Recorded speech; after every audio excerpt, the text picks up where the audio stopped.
Hey, Fierce Mhm. Feminines! I'm so glad for today's episode because we've got a special guest. And honestly, I literally just had a quick conversation before pressing record. And I mean, I'm going to let her introduce herself, but she already sounds, from the short conversation I had with her, I was like, she sounds like a force to be reckoned with. So I'm so glad to have her on because I feel like she's going to serve as an inspiration on this episode. So, without talking too much, can you please give yourself a formal introduction, Ksenia? Hi everyone. That was quite an intro. I need to live up to the expectations. But I'm actually a London-based private jeweler, and I've established my own jewelry brand. We're currently working with all different retailers all around the world. So I just wanted to share my journey. Thank you for joining the Fierce Feminine. And Ksenia, like I was kind of alluding to at the start of the conversation, I want to, because the Fierce Feminine is all about inspiring women to go for their dreams, go for what they want, and understand the. Honestly, I believe a lot of times the only thing that stops us women is ourselves and our fears and insecurities. But before we get into all of that, I just want to even ask you, what inspired you to start a jewelry brand? Um, so I think I'm quite pragmatic as a person, just my nature. I went into a jewelry retailer when I was 17 and I was working my way up in the company, doing everything from sales to serving drinks and cleaning to then going to assistant manager, store manager. So that was my progress throughout my 17 and until end of my university, which I was studying parallel to my full-time job. And essentially, that was the only thing that I knew how to do because keep in mind, I'm coming from a very humble background. I didn't have any knowledge within any luxury industry or um, my mother she's a teacher, so I had no insight in any particular business growing up. So that was my first kind of introduction to the industry. And essentially I had a period where I managed to work in corporate world. I work as a lawyer.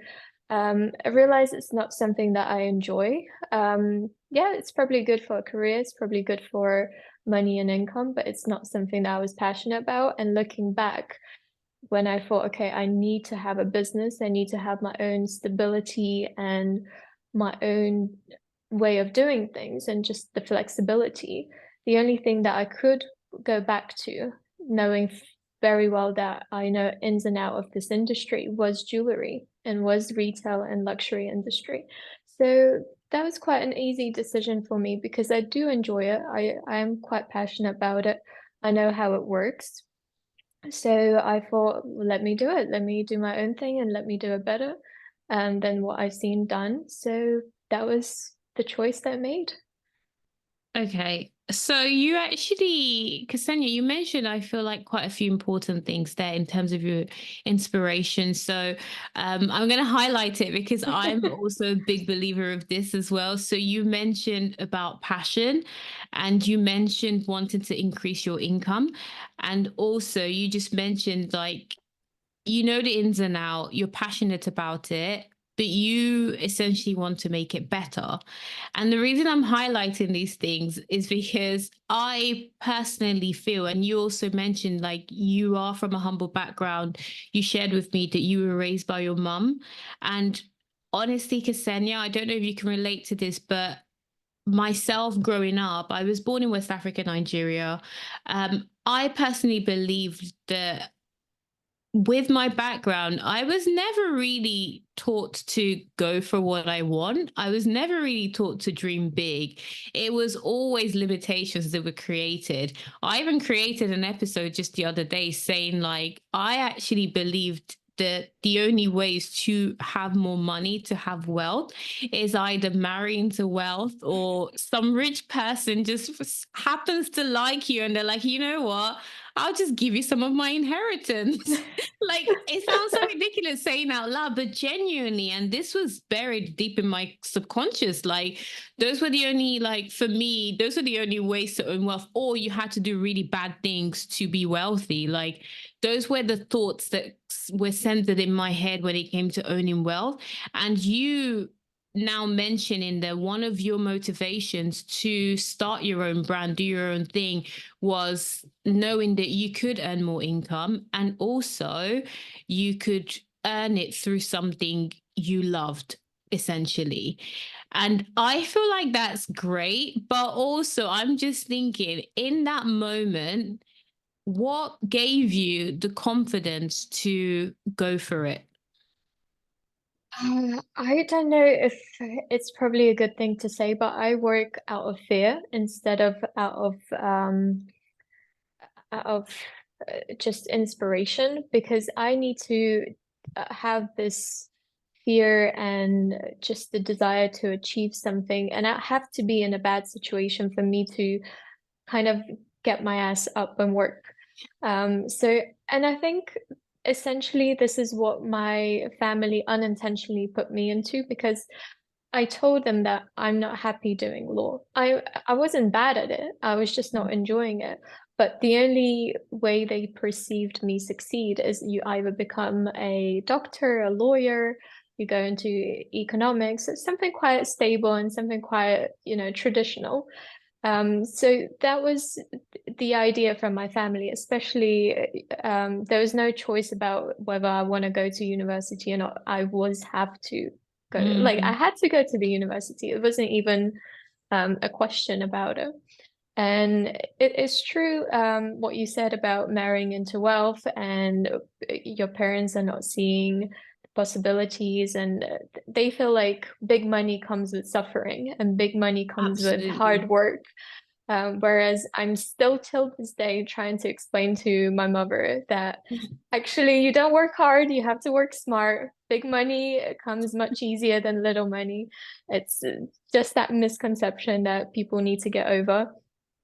And I think I was deeply inside, I was so scared that I'm going to be stuck in this 9 to 5 for the rest of my life. I'm just going to have this very simple life of eventually getting a husband and having to have a child, but then I'll have to leave my corporate stability for that family. And I was scared to lose my independence in that sense, because Mhm. essentially it's an aspect of my life that I wish I could have, but I'm not ready to sacrifice my career and my stability for that, because I know how difficult it is to um, let's say if you're a single mother, or something doesn't work out in your relationship and then you can't fall back on your corporate life. I've seen that with my family, so I needed to make something stable for myself that I know that no matter what happens, I will have that to fall on to.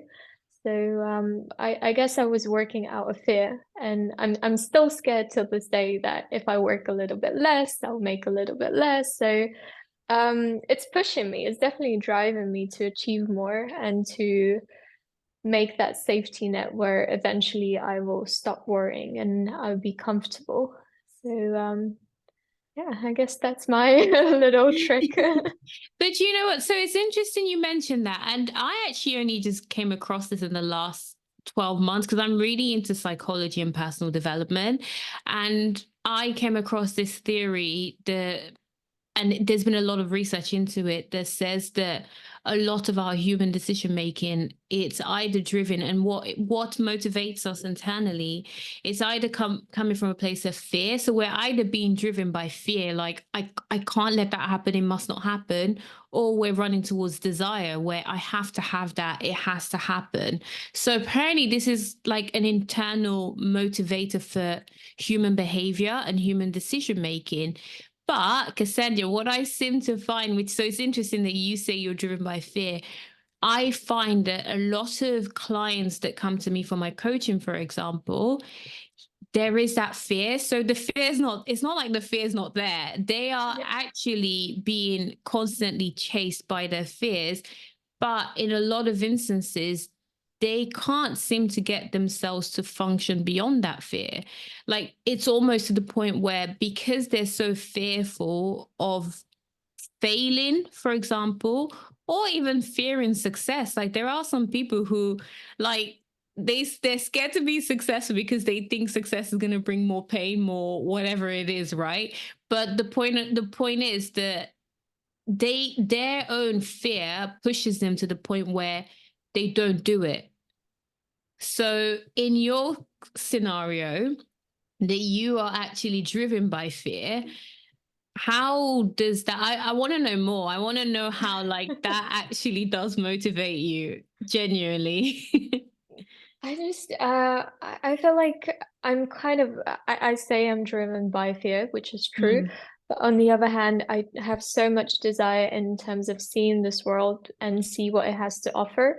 I love traveling. I love nice things. I enjoy mm, going to new exotic places that I haven't been to before. I want to create a collection that's bigger and better. I want to use better stones. So there is that desire and passion for life, just for general things, even little things. Like I love to wake up and see a new location, or and all of those things, they require you to put in an effort, and they require you to have a certain income or mm, stability coming into your life. So I feel like on one side, I have this fear that's motivating me to get up and get it done, but I also have on the other side a thing that I look forward to, mm, and a thing that I have my vision of how I would like my life to be. I have an inspiration of a house that I want to own. I have an inspiration of what kind of family I would like to have. So that kind of sits back on mm, in subconsciously, I guess, and I'm driven towards that. I feel like once you have a goal, once you have a vision of what you like to do, whatever motivates you, that's irrelevant. So if it's fear, if it's desire, it doesn't matter. mm. It's just that burning fire that you have to get up and get it done.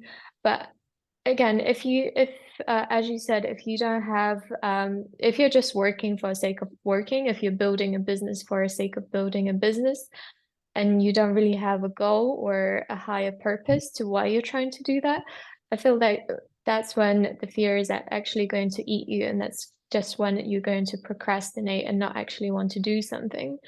I feel like the biggest desire that I have is to show and to prove to my mother, to myself, and Mm. I feel like all the ladies around me that it's possible. You don't need the help of a guy, you don't need the help of anybody or investors or family to get it done.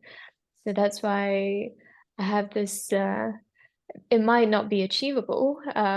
It doesn't matter, but you have to have this super high goal in the back of your head that you're working towards.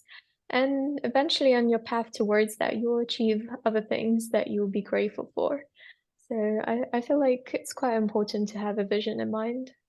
I love that. So that's definitely in line with my own beliefs as well. So I always encourage the audience and my clients as well to know their why. And essentially, it's like you're saying, their why is their vision.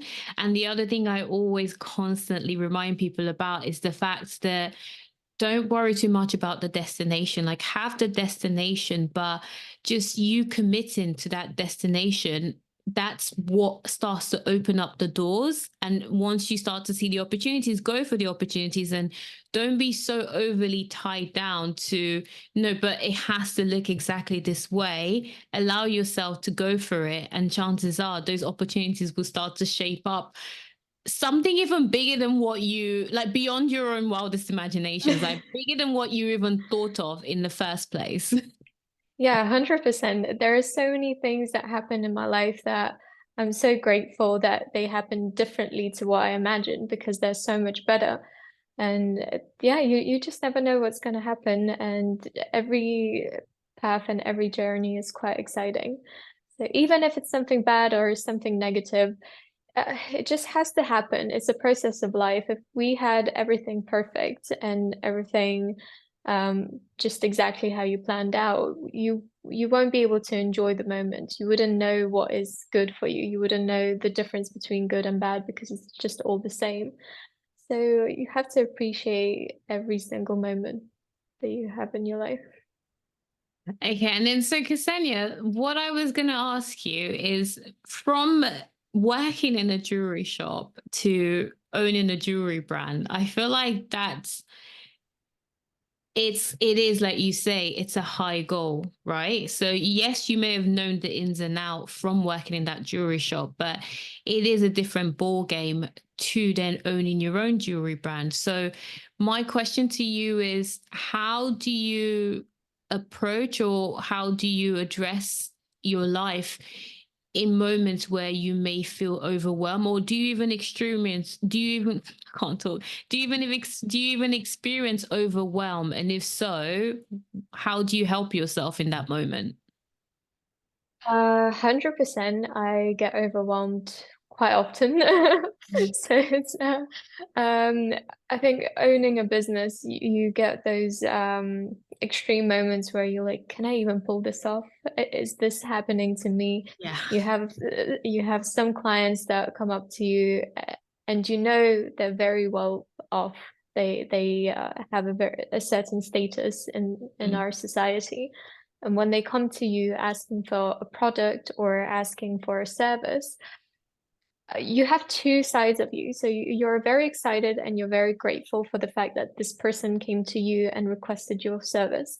But on top of that, you're extremely scared and you have the biggest anxiety that you ever had, because there are more people watching what you do now. There are more responsibility, higher numbers are involved.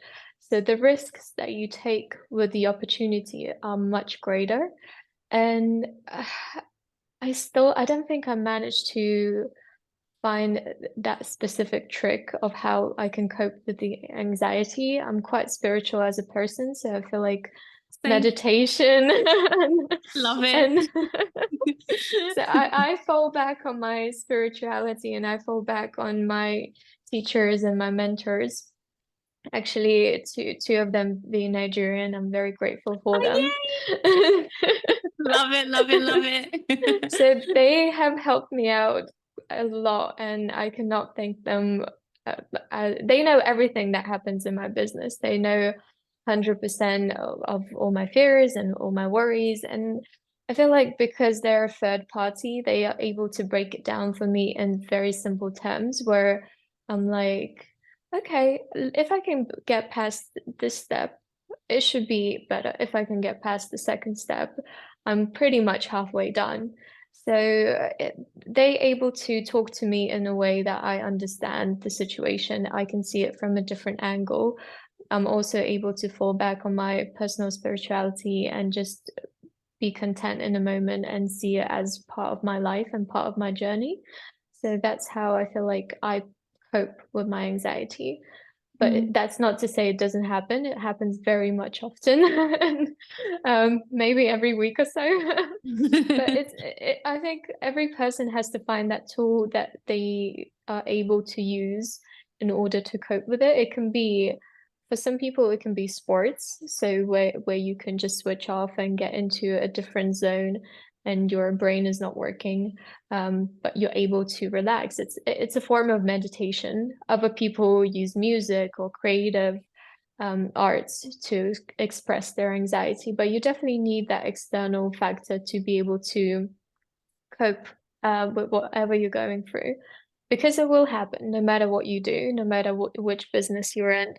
100% it will happen. So if you, I feel like there must be something fundamentally wrong with you if you're not able to feel that emotion and go through that. So I mean, it's my personal opinion, but It is. I mean, it's interesting you say that because, um, like a lot of the books and theories I've read when it comes to facing our fears or building our confidence, it does mention that, where there seems to be this strong misconception that us looking at Ksenia now, like she's done so many great things. So it's like she does not experience fear. She's just this overly confident person and she's just a great person. That's why she can achieve what she can. And we all seem to have this misconception about celebrities, actors, actresses, all those people out there, successful people in general, that their success is due to them not feeling the same fears we do, when in reality, like you said, we all have that. And it is just finding coping mechanisms, coping strategies that work for you. And also the importance that it's human to feel fearful. It's human to feel overwhelmed. It's human to be scared. It doesn't mean you can't do what you have to do regardless. So I'm glad that you mentioned that. But also, Ksenia, there were a couple of things that you mentioned I wanted to touch on, because before we press record, we started to talk about this, and the fact that us women, we feel like we've lacked support and inspiration in terms of, you can be independent, you can go for what you want, you don't have to rely on XYZ. You don't have to tie yourself in a so-called secure 9 to 5. You can go for more. And we spoke about the lack of support and lack of community, because you mentioned that in terms of helping you with overwhelm, you essentially have your 2 mentors who act as a community for you. And you also mentioned spirituality. But I really wanted us to go back into the importance of support for you, especially when it comes to community as a woman. 100%. Well, I come from a first generation immigrant background, also a single mother home.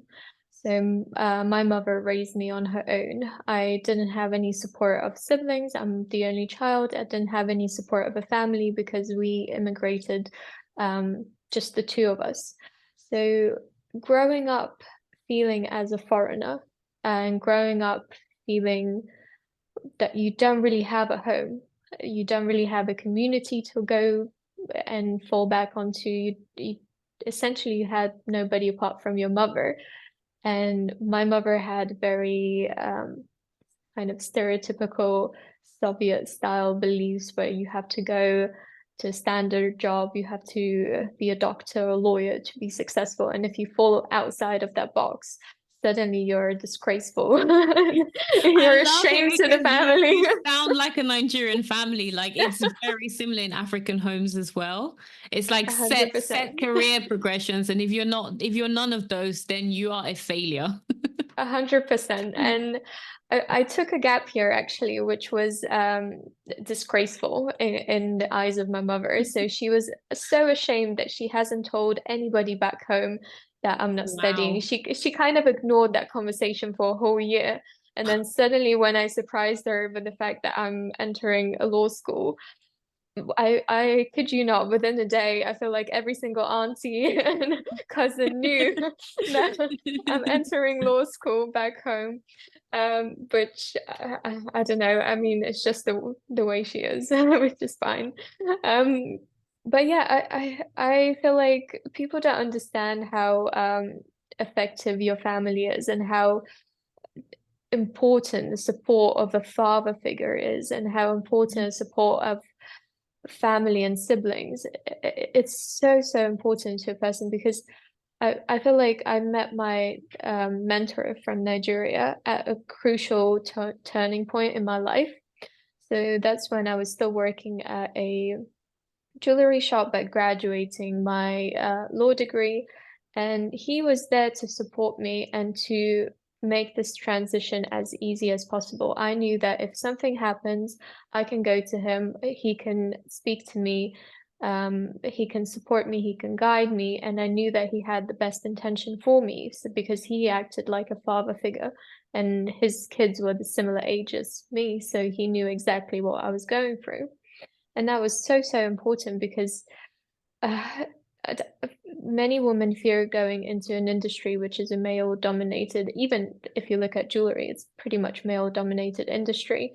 And as a single girl, you're already scared of doing something new, but on top of that, you're scared of competing with these men, especially not having that wall behind you. Mm, So if something does happen that is interfering with your comfort, you really need that either strong mental force to guide you through it and to not be affected by it, or you also to have a good mentor to shield you from that and shelter you from those factors.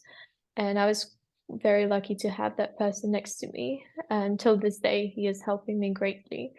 So, and that's why I try to also, on my part, help other girls that are in the same position. Um, Even if they come from a stable background, even if they come from a loving home, sometimes being too sheltered also makes you a little bit more naive, I guess, to certain things. true. So that's why I always try to guide the girls that work with me and make sure they all stay strong and on the right path and stand their ground and do what they actually want to do and not fall into any situation that makes them uncomfortable.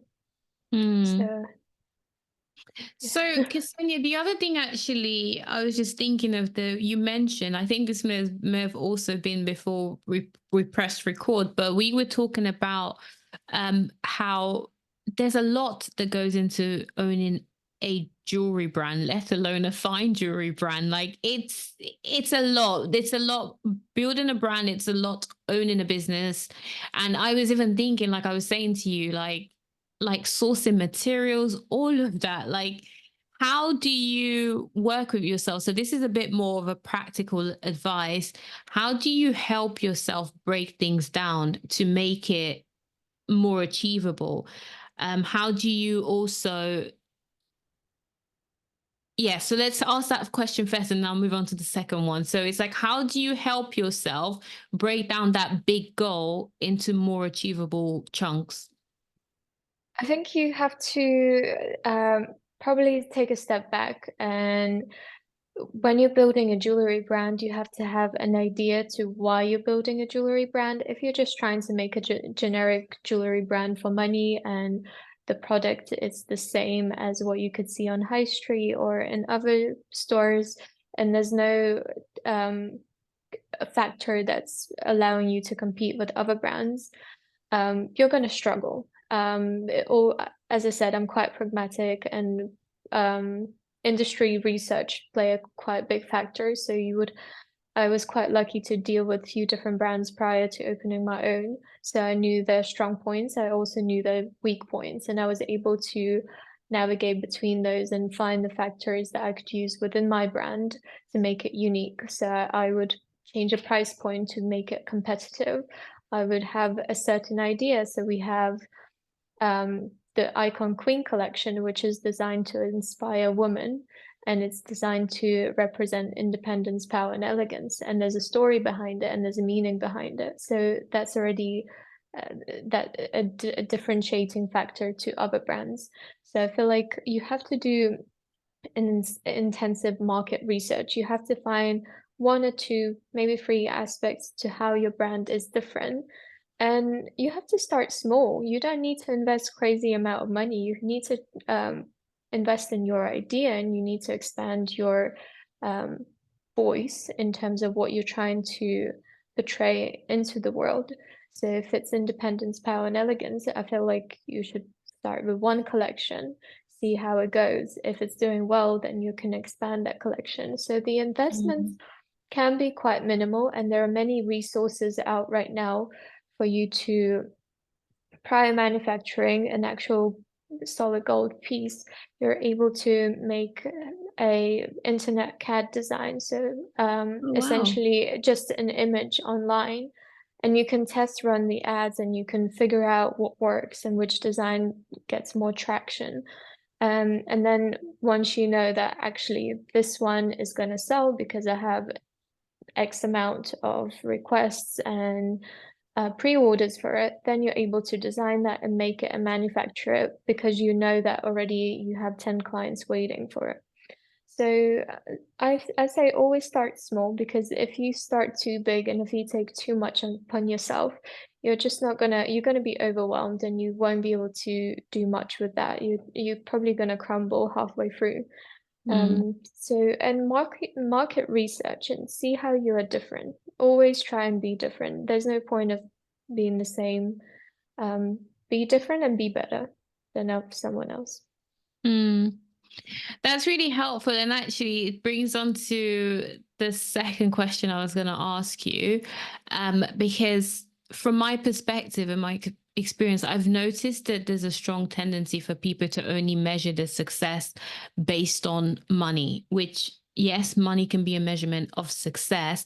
But one thing I'm trying to do is encourage people to find out other ways to help measure their success, because I mean, you and I both know when you do start out a business, it's a bit challenging to predict when the money is going to start flowing in, right? So I tell people, if your emphasis is purely on money, then chances are you might give up before you've even hit that point where you do achieve success. So I try and encourage the women around me, what are the other measurements of success, and it would be good to hear in your world how you also measure your success outside of money. Uh, yeah, I mean, money is just such a strong factor in terms of measuring, or at least trying to measure how successful you are. Mm, It is difficult because you might start out really well and you might start out with so many sales, and then you will have a dip eventually, and then you have to recoup and understand what went wrong. And if you're just basing that on money, then you probably feel like, okay, I failed, I might as well stop.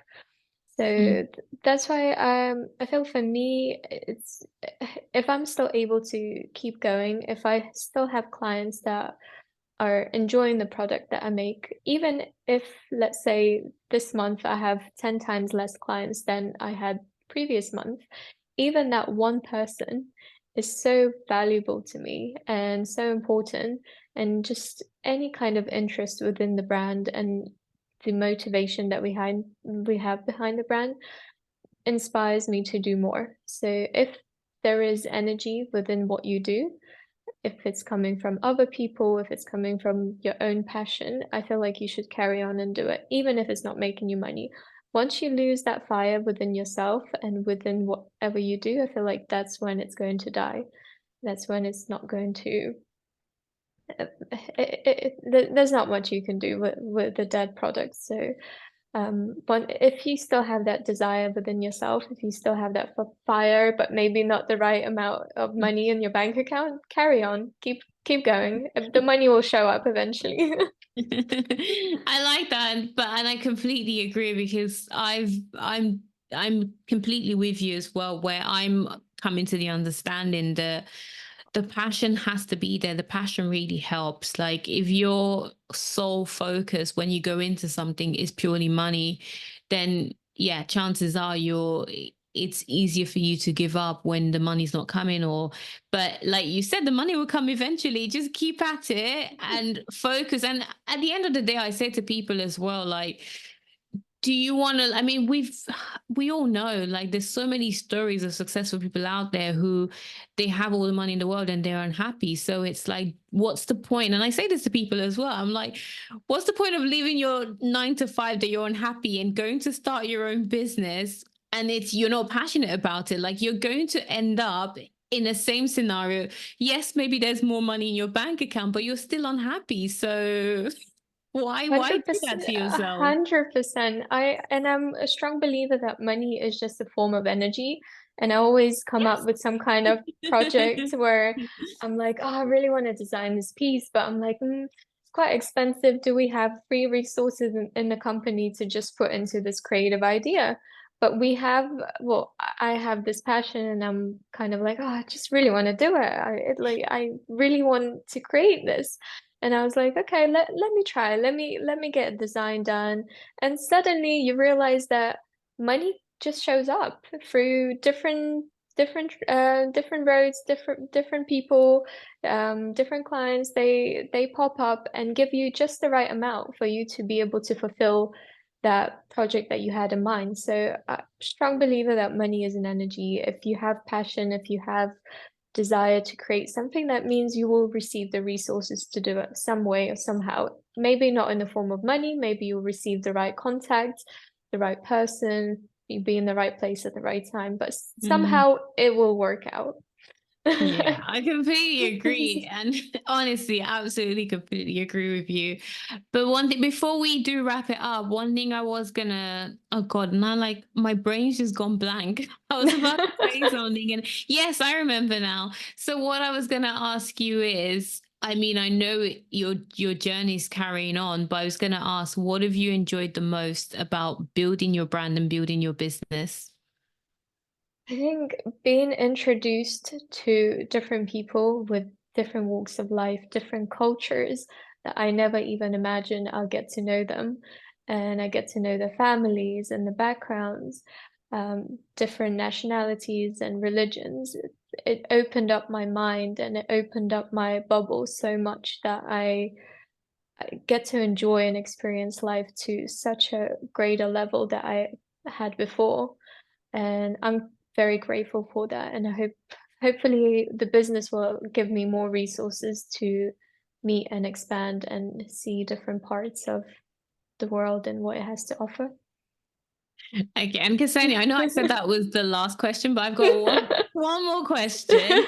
If you were to give advice to an ambitious woman out there who has a big dream, but she's scared, but when we talk about scared, scared in the sense that she's letting her fear hold her back, what advice would you give to that woman? I feel like you might be scared and you will be scared even when you start and even when you go through your journey. But imagine how upset you will be if you don't try. Imagine how sad and depressed and just unfulfilled you'll feel at the end of the day when you had the opportunity, but the only thing that was stopping you is yourself. Yeah. I love that. I honestly, Ksenia, I almost feel like I paid, guys, I did not pay her, but I was like, I almost feel like I paid you to say the right answers, but genuinely just because, I mean, we spoke about this, that it was very obvious from just even the first message we sent that we seemed in alignment in our goals and values. But I just absolutely agree with you that for me, I find it, and this has also been one of my inspirations for the podcast. I like it hurts me to see how many amazing women are out there with so much potential. And I feel like there is more of them to be realized. But genuinely, the one person stopping them is themselves. Like Yeah. they convince themselves that there's all these factors. But I'm like, girl, I'm telling you now, the one person stopping you is yourself. So I really 100%. like that you said that. 100%. There's nothing more painful to see than a wasted talent, which is unfortunate. So it's, Yeah, you're saying all the right things. I'm I sorry. love it. I've been trained well by my mentor. He's done a good job. Exactly. I absolutely love it. Yeah, absolutely great job your mentor's done. But before we close out the episode, because I know you mentioned that there's a part of you that supports women on their journey, right? In terms of mentorship, but also if you do just want to share your socials and where we can find this amazing jewelry brand, like definitely this is a moment to share that. Amazing. Yeah, I mean, everyone is welcomed on our Instagram page, which is Ksenia Mirella Jewellery. We also have a boutique in Swiss Gallery of London, which is located in Park Lane, Grosvenor House. So everyone, Fancy. everybody is welcomed, and I hope you visit us. We'll highly appreciate it. And yeah, if there is anybody out there that wants an advice or if they're looking for support or anything in terms of guidance that you think I could be useful in jewelry or business, I'm more than happy to help. There's no problem at all. I love that. Honestly, I appreciate that, Ksenia, as well, because I think the old paradigm of success that's been driving society has been like, go alone. If you want to reach the top, just like forget everyone and go alone. But I like No, no, that no. there, yeah, I like that there are entrepreneurs like you where you're like, you're offering your time because we know time is very valuable. You're offering your time and you're telling people like, I can support, I can advise. Like, so I definitely appreciate that we're having more and more entrepreneurs like you. And it's definitely an added bonus that you are a woman and you are like you come from an immigrant home as well. Like I love all of that because for me that just adds, it's just like tick tick tick tick. So I love all of that. Amazing. Well, hopefully that will resonate with a girl out there and she will be successful in her journey. I'm sure it will. And honestly, on that note, Ksenia, thank you so much. It's been such a pleasure having you on the Fierce Feminine Rising. I feel like you embody everything about the show. So I'm very glad that we had you on. And hopefully, we get to catch you again in the future. Thank you. Thank you for having me. Thank you, Ksenia.